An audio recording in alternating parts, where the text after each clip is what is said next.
Sometimes the greatest journeys aren't measured in miles but in moments. Moments of doubt, wonder, desperation, and connection.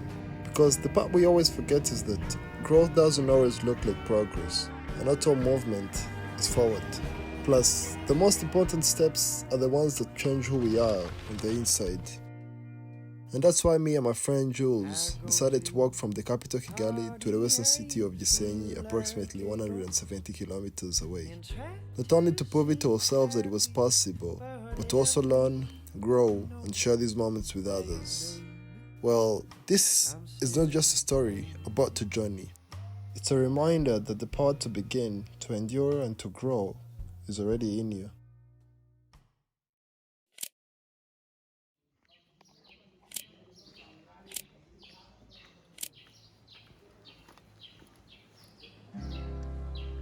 "5:32 a.m. in the morning of June the 3rd, Jules and I finally took the first step of a journey we had been talking about, imagining, and quietly preparing over the past few months.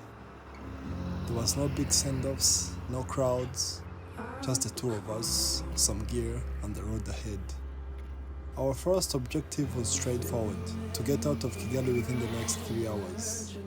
It might not seem like much, but it felt like an important threshold to cross. Leaving the city wasn't just a matter of distance. It marked where comfort ended and the real work began. Tugeze i Remera, bibaye saa tweke kwituva kugiye buriye. Bibaye saa moya zuzuye. We plan nko mu isaha nko tuba tugeze Nyabugogo nibishoboka. That was all speculation. The truth is, we didn't really know what we were getting into when it came to distance. We had numbers, rough maps, maybe a few stories from the people who'd been in similar positions, but nothing could actually prepare us for how it would feel to cover that distance in that period.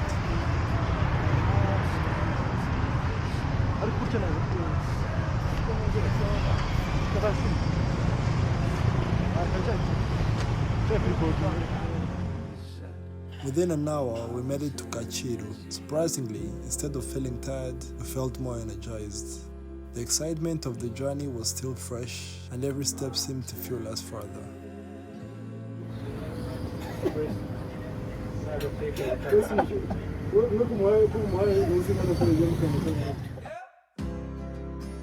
Reaching Nyabugogo brought us a small but meaningful sense of relief. Tangiye kuzamuka. Minota mike turaba tuhageze hejuru. I shall update you guys with it. As we made our way up to Kanyanya Road, the quiet and calm around us felt like a natural break. There was no noise from the city, just the sound of our footsteps and the fresh air.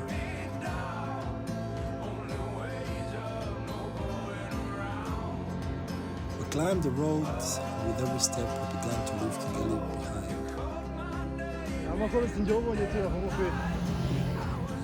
The city slowly slipping away, and it felt like we were crossing a line, moving out of the familiar and into the new. Within the next hours, we crossed into our first province, the north, and the 4th district, Rurinda. Iyo zibonye amahoro zikamwa amadovize. Guys, welcome to my YouTube channel. Intara Kigali, bye. Bro.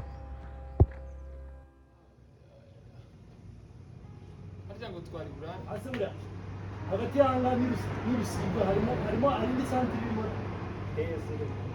Hari hirya ya sitasiyo Shyorongi hakaba na Rwintare. Tukigera Rusiga ni nk'amasanga. Amasanga kuva hano ugera Rusiga n'amaguru.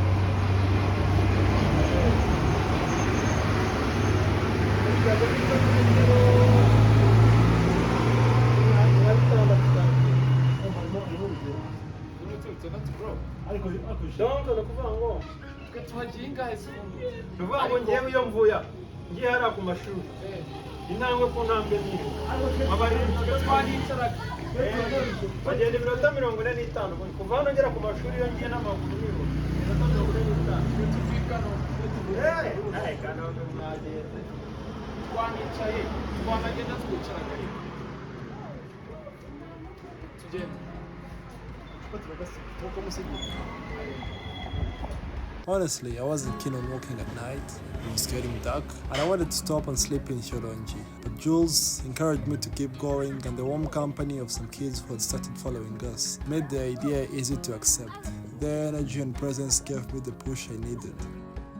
So we decided to walk the last 9 kilometers of our day to RUSIGA Highland Resort.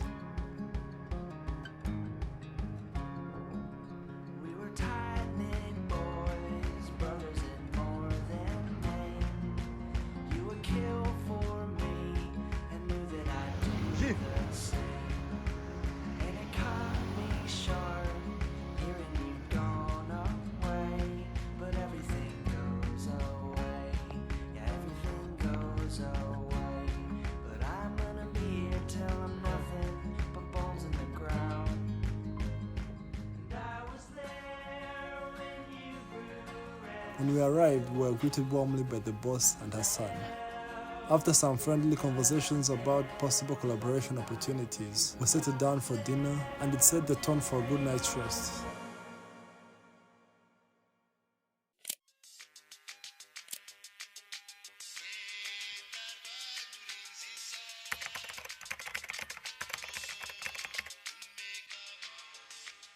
This is day two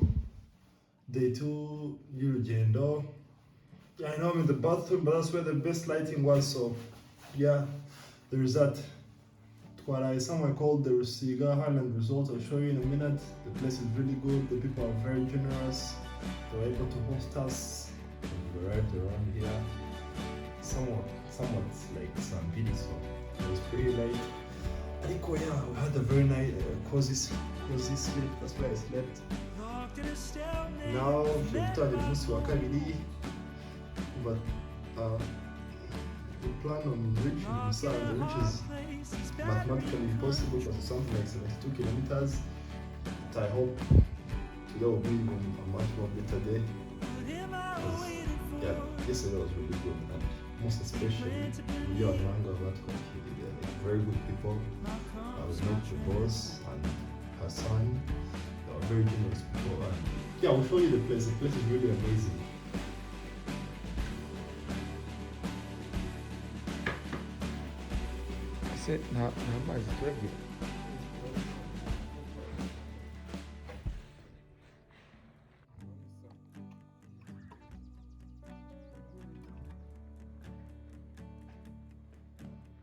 Honestly, words can't fully capture how peaceful this place felt. There's something about it that just stayed with me long after I'd left. It reminded me that there's still places in the world untouched by noise or rush. They told us there were cows nearby, and naturally, we had to go see them. It was one of those simple moments where curiosity took hold. We just wanted to get a closer look and enjoy the experience.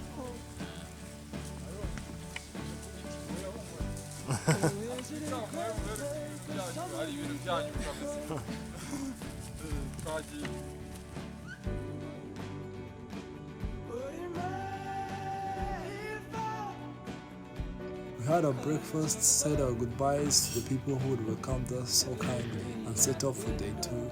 Our legs were still a bit heavy from the day before, but there was a quiet sense of focus as we headed back onto the road.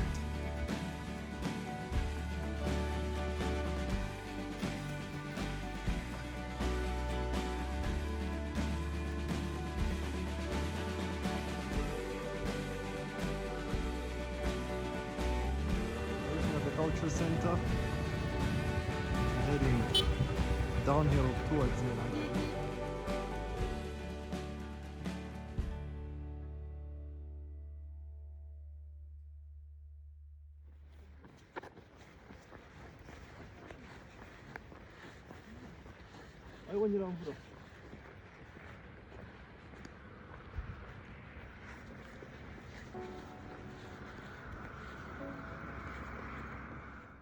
raincoats, because the rain is starting to creep in and in a lot of amounts. Jambere hejuru y'iyo mbyinga. Jesus Christ. We were unstoppable. Not even rain itself could stand in our way. Came down hard at times, but we kept moving. Heads down, steady pace, no complaints. We weren't about to let anything throw us off.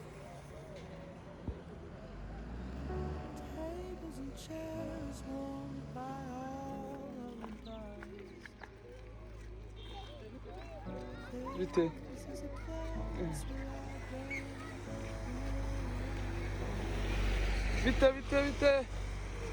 Bite. Aha turadeviye tugiye kureba iriya waterfall aho irangirira ikikoro kukizunguza kikanera amazi bro.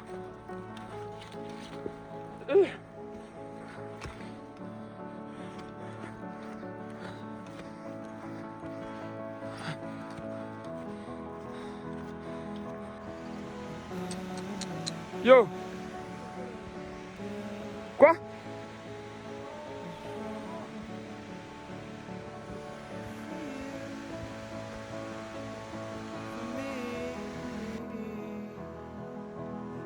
Hey. Bro. Chaz.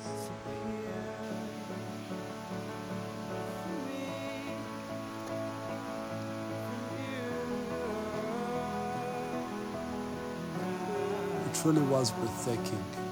So, we finally got back on the road. We've used up, I think 45 minutes. And we got the waterfall.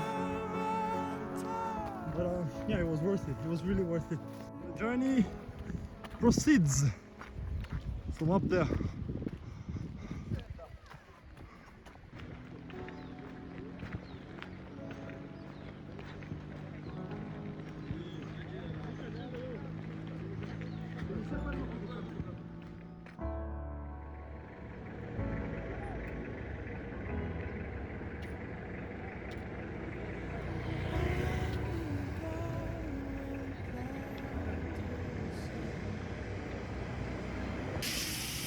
So we've just arrived in Gisenyi, and we still have what? Something like 20 kilometers to Buranga, then we can go up Buranga, then maybe you can sleep in Chifuruga maybe. I was completely out of my head because honestly, what I was trying to do wasn't just difficult, it was impossible. And at this point, that's when the big problem came in play, my knee. Before this whole trip, I thought if there was anything that was gonna give in, it was going to be my feet. But there I was with a sore knee and contemplating if it was necessary to tell it to Jules and praying I didn't feel this way the next morning. Icyo tuzi cyo nuko tubura n'ibirometero nka 5 cyangwa 6. 18. Hariya jibu tubara kilometero zingana gute? 5 cyangwa 6 ngo tugeraho turara. 5 cyangwa 6 ngo tugeraho turara. Tugera saa 2 kuri. Ushobora kugeraho saa 2. Bibaye saa 1:38. Tugeze muri centre Gisenyi. Urumva dushaka kurara hano imbere ho gatoya. Hope it's a good place.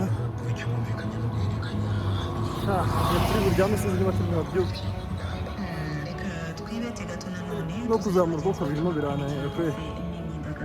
So we've reached that place we're supposed to stay and we're going to get some keys. We're waiting outside. Done something close to 40 kilometers today. And yeah, that's basically it, and keep on going.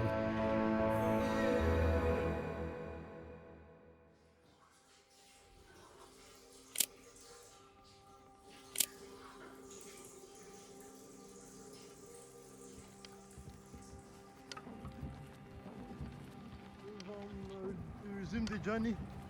Ubu ngubu tugeze mu karere ka Gisenyi, umurenge wa Gisenyi, akagari ka Rusagara. Yeah. And and I hope we make it because my knees absolutely fucked up, like really fucked up.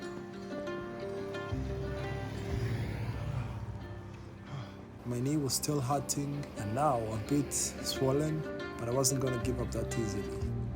We reached the base of Muranga and planned the ascension.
So we've reached at the Muranga selling point and we decided to have some breakfast because we left the Kigali without taking any. Yeah, but let me tell you, this was one of the hardest, I mean if not the hardest endurances or journeys I've ever taken in my life. Like this whole Muranga mountain, like coming up here, mental, really mental. Tangiye kumanuka tujya harya bita mu Kivuruga. Tangiye kumanuka tujya mu Kivuruga. We're done with Muranga. So let me show you guys where we're reaching.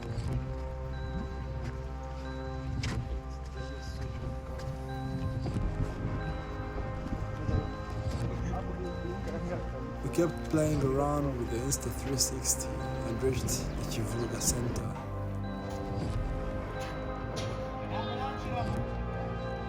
My knee was really killing our pace and I was taking more stops as a result.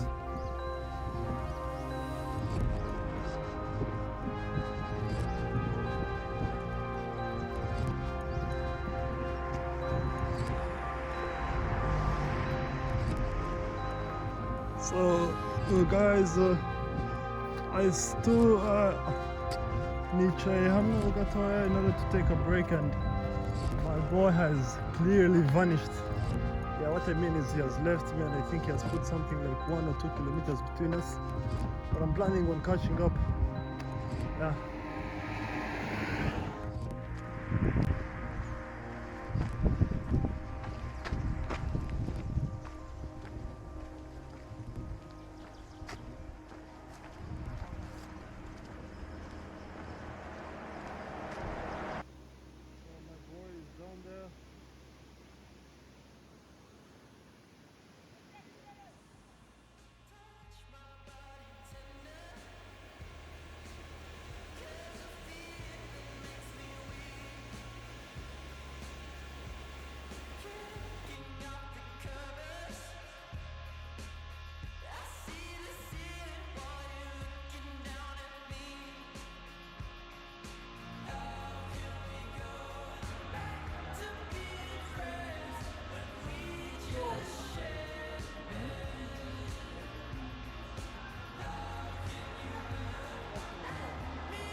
Upwards tujya mu mujyi Musanze,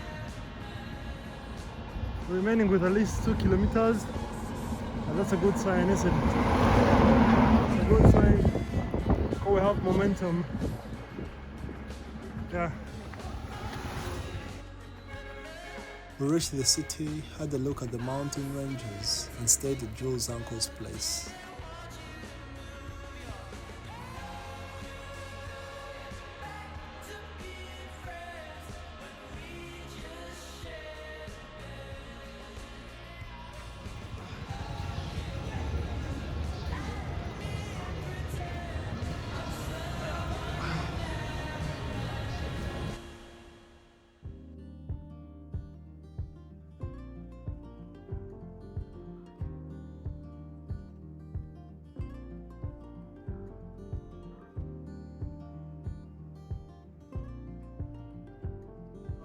really cold out here.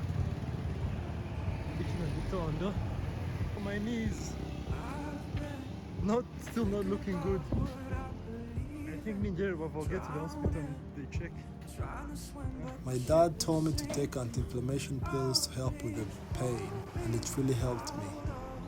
Well, not immediately.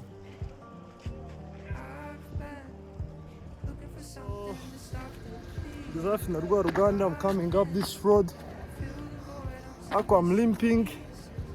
My knee is dead. Like dead. I'm taking some anti-inflammatory. I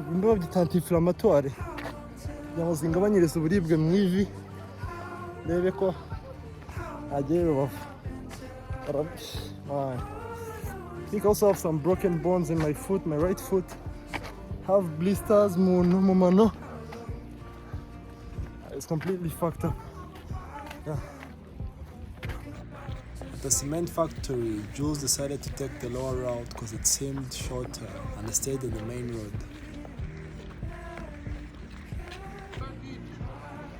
So we're almost here.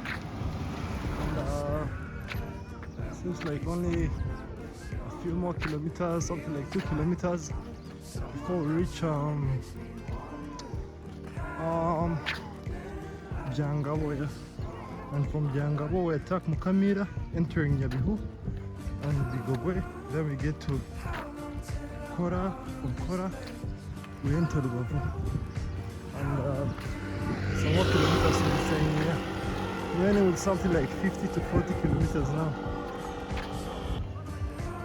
I think you guys can see it clearly now. But up there it's written, welcome to the district of Gisenyi.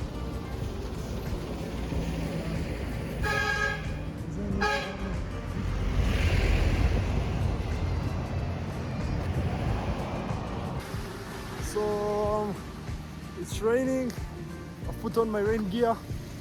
Ndikuzamuka. I don't even know where the hell I'm going. Kumbahita. Ariko ni hafi ya Mukamira. Someone just offered me a ride down there. I'm not even joking. And I was like, hell no. Yet I'm almost dying. But anyway, I hope I will make it up there. I really hope I do. Yeah. So I've reached the Rwanda Coding Academy, but it's like raining too much. I've stopped around here to take a bit of a break before I can continue with my journey.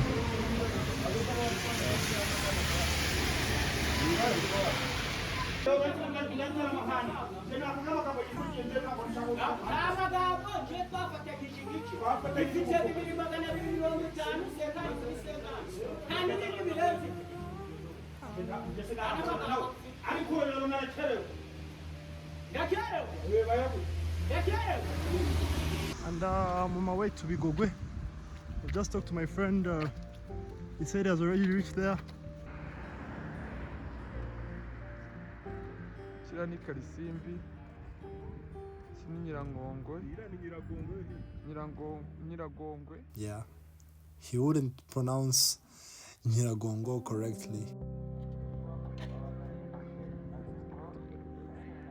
Guess what, guys? We have the breast itself, eh? The Bigogwe breast. So, yungu inu murenge wa Nyakiriba. And I think from this sector, ndahita ninjira mu murenge wa Gisenyi. And I think that's my final stop, eh? One sector nagiri bunanire pe. Oh, I thought I was almost arriving, but hell no. Still have 16 more kilometers. 16, can you imagine? 16 more kilometers. Jesus.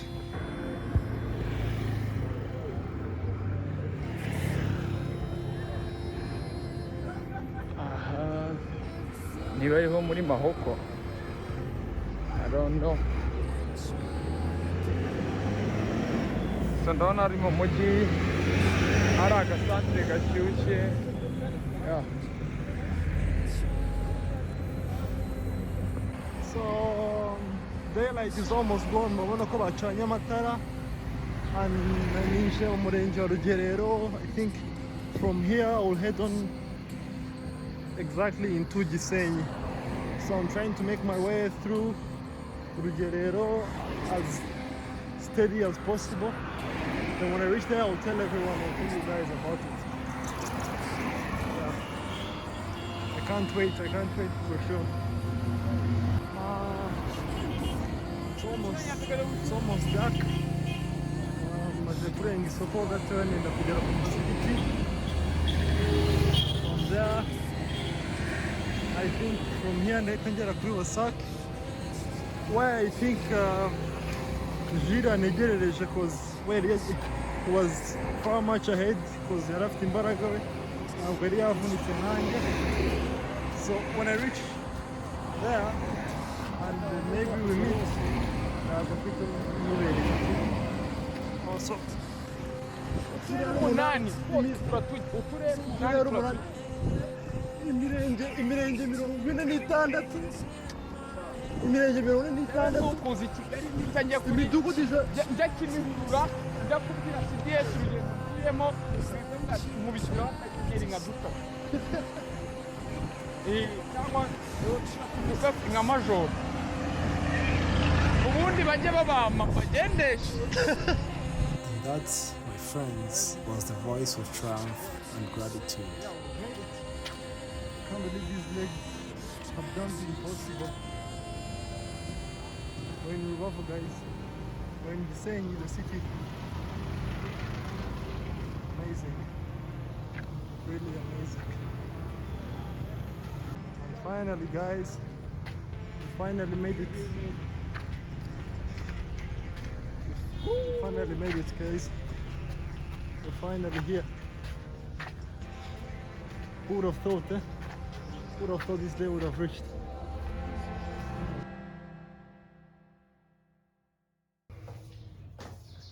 So this is where we stayed. That's the bathroom, and yeah, this is the main room, and you can see my boys out there relaxing and chilling, and we're at SMALLVILLE.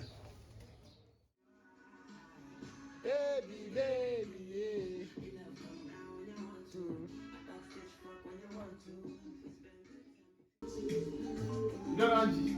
Kiramo indi. Irahita ijyamo humura. Irajyamo Jules DJ nawe.